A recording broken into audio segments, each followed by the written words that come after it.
Friends good morning అందరికీ. ఈరోజు speciality వచ్చేసి పేరెంట్స్ డే అనమాట. పేరెంట్స్ మీన్ నథింగ్ బట్ మన మదర్ ఆర్ ఫాదర్ ఎవరైతే మన పేరెంట్స్తో చూసుకుంటారో వాళ్ళు అనమాట. పేరెంట్స్ మామూలుగా మనల్ని ఇప్పుడు ఎగ్జాంపుల్ బయట వాళ్ళు మనం అన్నమాట అలా మాత్రం మనకి పేరెంట్స్ అయినట్టు కాదు. అలా అని మన కొంతమంది పెంచుతుంటారు. ఇప్పుడు ఎగ్జాంపుల్ నేను ఉన్నానండి, నేను మా గ్రాండ్ మదర్ అయితే పెరిగాను, వాళ్ళు కూడా పేరెంట్స్ లెక్కనే అనమాట.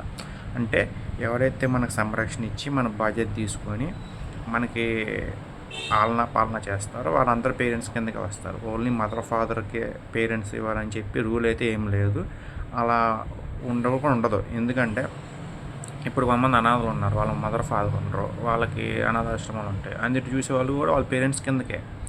సో మనం ఏమంటున్నానంటే మొత్తానికి పేరెంట్స్ వాళ్ళు అమ్మ నాన్న కావచ్చు, లేదంటే అనాథాశ్రమంలో ఉన్న వాళ్ళు హెడ్ కావచ్చు, లేదంటే మనం పెంచేవాళ్ళు కావచ్చు, ఎవరైతే ఉన్నారో వాళ్ళకి మనం రెస్పెక్ట్గా విధేయతగా ఉండాలని చెప్పి, అండ్ ఎవరైతే మనల్ని పెంచుతారో, ఎవరైతే మనల్ని పోషణిస్తారో, ఎవరైతే మనం చదివిస్తుంటారో, ఎవరైతే మనకి మంచి చెడు నేర్పిస్తుంటారో వాళ్ళకి మన కృతజ్ఞతగా ఉండాలన్నమాట.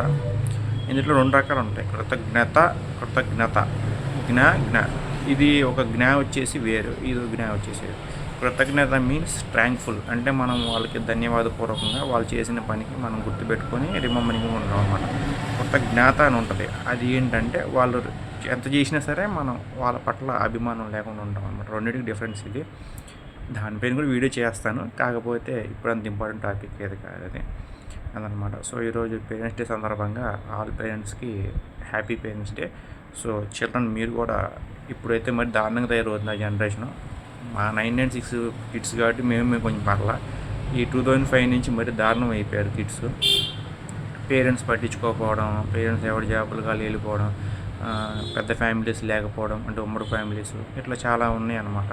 చెప్పుకోవాలంటే అవి ఇప్పుడు అయ్యే కాదు పని, పెద్ద ఒక 2-3 రోజులు చెప్పినా అవ్వదన్నమాట అది.